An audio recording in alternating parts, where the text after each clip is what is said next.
First ever factory outlet Mukunda jewellery KPHB Kothapet Khammam Somajiguda Hanamkonda. నమస్కారం, welcome to Suman TV. నేను గీతాంజలి. 2025వ సంవత్సరం వచ్చేసింది. మరి ద్వాదశ రాశుల్లో జన్మించిన వారి జాతక ఫలితాలు ఏ విధంగా ఉండబోతున్నాయి? మెరుగైన ఫలితాల కొరకు ఎటువంటి పరిహారాలు వారు చేసుకోవాలి? మంచిగా ఉన్న రాశులు ఏవి, అంటే మంచి ఫలితాలను ఇచ్చేటువంటి రాశులు ఏ ఉన్నాయి, అలాగే చెడు ఫలితాలు ఏ రాశుల వారు అందుకోబోతున్నారు, ఈ వివరాలన్నీ ఇవాళ వీడియోలో నేను మీకు వివరిస్తాను. వివరించేందుకు ప్రస్తుతం మనతో పాటు ఉన్నారు ప్రముఖ జ్యోతిషులు బ్రహ్మశ్రీ నందిబట్ల శ్రీహరి శర్మ గురువు గారు. వారితో మాట్లాడదాం. గురుగారు నమస్కారం అండి. వాగర్థ వివ సంపృక్తౌ వాగర్థ ప్రతిపత్తయే జగతః పితరౌ వందే పార్వతీ పరమేశ్వరౌ. సదాశివ సమారంభాం శంకరాచార్య మధ్యమాం అస్మదాచార్య పర్యంతం వందే గురు పరంపరాం. ఆదిత్యాయ చ సోమాయ మంగళాయ బుధాయ చ గురు శుక్ర శనిభ్యశ్చ రాహవే కేతవే నమః. శృంగేరి జగద్గురు పీఠాధిపతులకి, కంచి పీఠాధిపతులకి నమస్కారములు తెలియచేసుకుంటూ కార్యక్రమాన్ని ప్రారంభిద్దాం. వీక్షించేటువంటి సుమన్ టీవీ ప్రేక్షకులకి గమనిక, ఇప్పుడు మనం చెప్పుకోబోయేటువంటి రాశి ఫలాలు ఏవైతే ఉన్నాయో అవన్నీ కూడా ఆంగ్ల నూతన సంవత్సర గమనాన్ని దృష్టిలో పెట్టుకొని జనవరి 1వ తారీఖు నుంచి డిసెంబర్ 31వ తారీఖు వరకు మాత్రమే ఉన్నటువంటి గ్రహాల స్థితిగతులను బట్టి వివిధ రాశుల వారికి ఏ విధంగా ఉండబోతుందో తెలుసుకుందాం. మనకు సాంప్రదాయానుసారంగా వచ్చేటువంటి ఉగాది నుంచి ప్రారంభమయ్యే రాశి ఫలితాలని, అనగా వచ్చే విశ్వావసునామ సంవత్సరానికి సంబంధించి ఉగాది ప్రారంభమయ్యడానికి అంటే ముందుగా మళ్ళీ ఆ యొక్క ఉగాది సందర్భంగా మళ్ళీ వివిధ రాశుల వారికి సంబంధించి రాశుల ఫలితాలు ఇవ్వడానికి ప్రయత్నం చేస్తాను. కాబట్టి ఇటువంటి దాంట్లో ప్రపంచమంతా అంగీకరిస్తున్నటువంటిది 2025 నూతన సంవత్సరం. అదేవిధంగా మనము కూడా ఆంగ్ల నూతన సంవత్సరం అనేటువంటి భావనతో ఈ యొక్క కార్యక్రమం చేస్తున్నాం. అదే ఉగాది నాడైతే మార్చి 29వ తారీఖు నుంచి మళ్ళీ 2026-28 వరకు ఉండేటువంటి గమనం వరకు ఉండేది చెప్పేటువంటిది. అవి మనం మరియు వీడియోలో తెలియజేసుకుందాం. అదే అడగబోతున్నాను గురుగారు. అంటే సాధారణంగా ఒకటే ప్రశ్న అడుగుతారు, ఉగాది కదా అసలు చెప్పాలి జాతక ఫలితాలు అనేవి, ఈ లోపు ఏంటి అంటే ఒక సాంప్రదాయంగా అది కొనసాగిపోతుంది. అంటే మనకేమని చెప్పబడింది అంటే, ధర్మం ఏం చెప్పబడింది శాస్త్రంలో అంటేనమ్మా, ప్రపంచమంతా ఏది ఒక విషయం గురించి ఒక తాటి మీద ఉంటుందో అది ధర్మమే కూర్చుంటుంది, శాస్త్రమే కూర్చుంటుందమ్మా.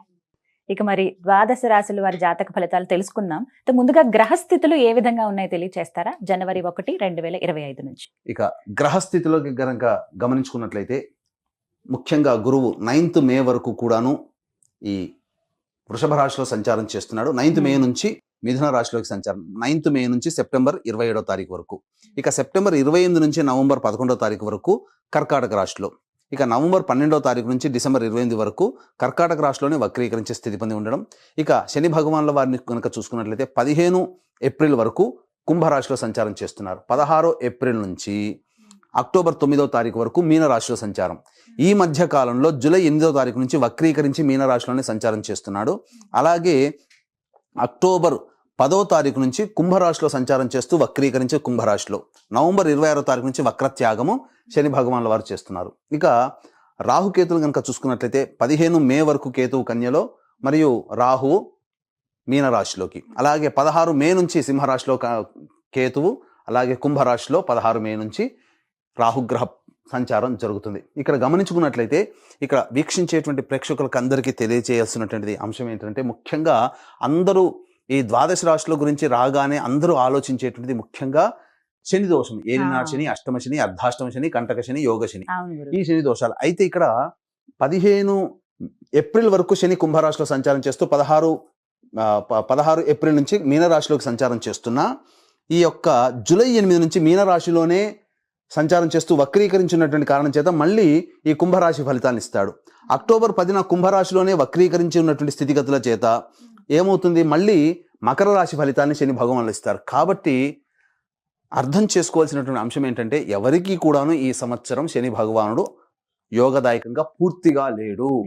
12 రాశుల వారికి అష్టమ శని, అర్ధాష్టమ శని, కంటక శని, యోగ శని, దాంపత్య శని, ఈ రాశుల ఈ యొక్క దోషాల శని దోషాలు ఏదో ఒక సందర్భంలో కొన్ని నెలల పాటు అందరూ రాశుల వారు అనుభవించాల్సిందే తప్ప ఇక్కడ ప్రత్యామ్నాయము లేదు. కాబట్టి ఇక కుంభరాశి వారికి ఏలినాటి శని వెళ్ళిపోతుందని సంతోషం కానీ, ఈ యొక్క సంబంధించి మకర రాశి వారికి ఏలినాటి శని వెళ్ళిపోతుందని సంతోషం కానీ, లేకపోతే కర్కాటక రాశి వారికి అష్టమ శని దోషం పోతుందని కానీ భావించాల్సిన అవసరం లేదు.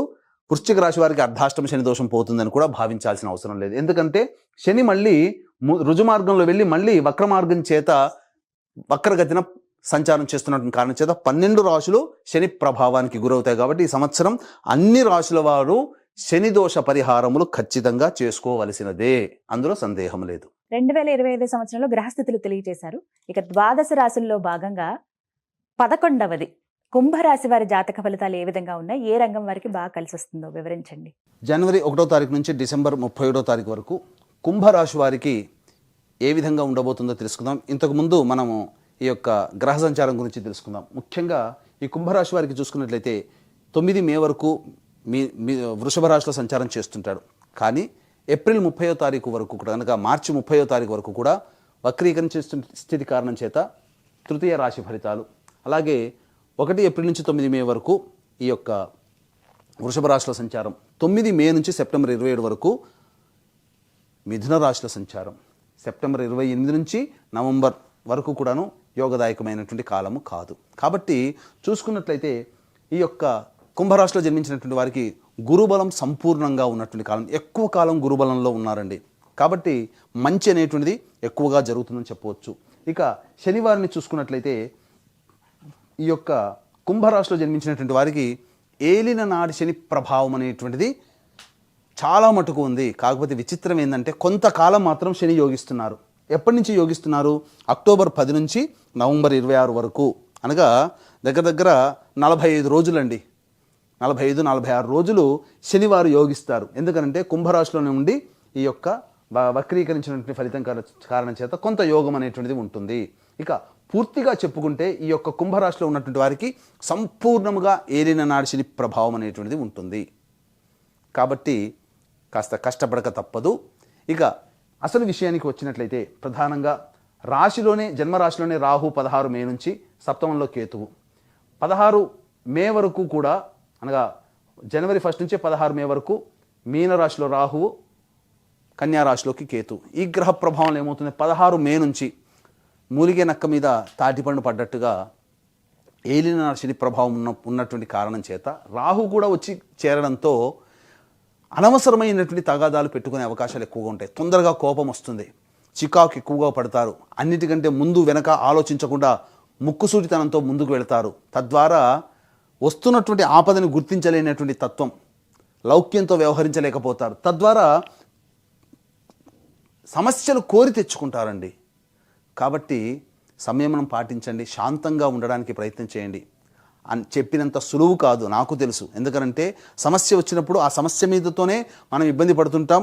ఇక ఆగ్రహం వచ్చిందంటే ముందు వెనక ఆలోచించలేకపోతాం. ఇంకా ఈ రాహు కూడా తోడైనటువంటి అటువంటి వ్యక్తిత్వం ఉన్నటువంటి మనుషులకి ఈ రాహు కూడా తోడై ఉన్నటువంటి కారణం చేత విపరీతంగా సంఘంలో శత్రుత్వాలు పెరిగిపోతాయి. కాబట్టి జాగ్రత్తలు పాటించండి. ఇక ముఖ్యంగా గమనించుకున్నట్లయితే ఈ యొక్క సంబంధించినటువంటి ఉద్యోగస్తులకి సాధారణంగా పెద్దల యొక్క సహాయ సహకారాలు ఉంటాయి, అందులో సందేహం లేదు. మే 9 నుంచి సెప్టెంబర్ 27వ తారీఖు వరకు అనుకూలంగా ఉన్నటువంటి కారణం చేత మీరు ప్రయత్నం చేస్తే, బాగా కష్టపడి ప్రయత్నం చేస్తే అనుకున్న చోటికి ప్రమోషన్స్తో కూడుకున్నటువంటి బదిలీలు ఉంటాయి.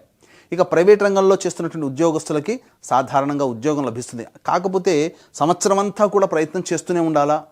ఆల్రెడీ ఉద్యోగం చేస్తూ ఉంటుంటారు, మరి జీవితంలో అభివృద్ధి కోరుకుంటారు కదా, వేరే సంస్థలో మంచి పోస్ట్ ఉన్నటువంటి, అనగా ప్రమోషన్స్తో కూడుకున్నటువంటి ఉద్యోగం కోసం ఎప్పుడు ప్రయత్నం చేయాలి అనేటువంటిది. ప్రభుత్వ ఉద్యోగస్తులకైతే మనం ఏం ప్రయత్నం చేయాలి, సీనియారిటీని బట్టి వస్తుంది.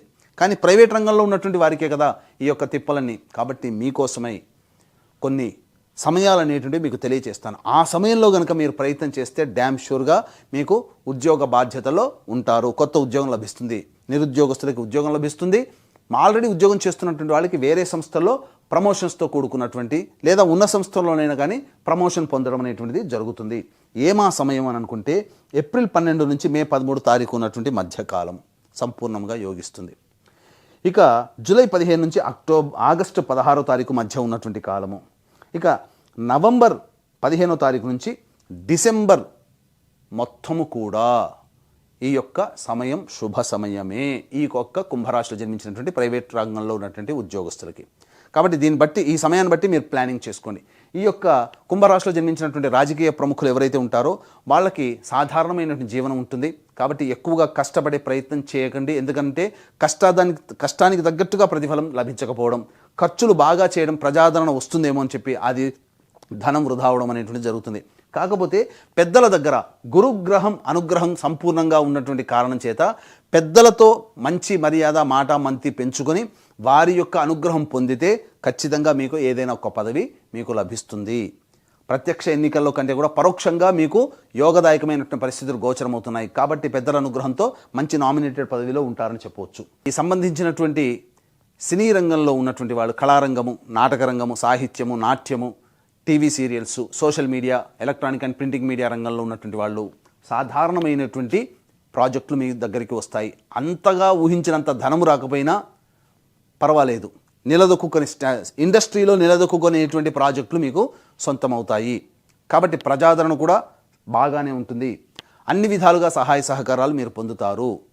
ఇక ఈ రాశిలో జన్మించినటువంటి వారికి ప్రధానంగా ఎఫ్ఎంసీజీ రంగము, హోటల్ రంగము, general stores, boarding and lodging, restaurants, educational business, అలాగే జ్యువెలరీ బిజినెస్, ఎఫ్ఎంసీజీ రంగంలో ఉన్నటువంటి వాళ్ళు, సూపర్ మార్కెట్ నడిపేటువంటి వాళ్ళు, పండ్ల వ్యాపారస్తులు, కర్రీ పాయింట్ నడిపేటువంటి వాళ్ళు, ఈ సంబంధించినటువంటి తీర్థయాత్రలు చేసేవాళ్ళు, పూజా స్టోర్స్ నడిపేటువంటి వాళ్ళు, వీళ్ళకందరికీ కూడా అద్భుతంగా ఉంటుందండి. చక్కగా మే 9 నుంచి సెప్టెంబర్ 27 మధ్య కాలంలో వ్యాపార విస్తరణ చేస్తారు. ధనాదాయం చక్కగా ఉంటుంది. ఇతరుల సహాయ సహకారాలు మెండుగా ఉండడం వల్ల మంచి లాభాలు పొందుతారు. కాబట్టి మే 9 లోపల సాధారణమైనటువంటి జీవితం.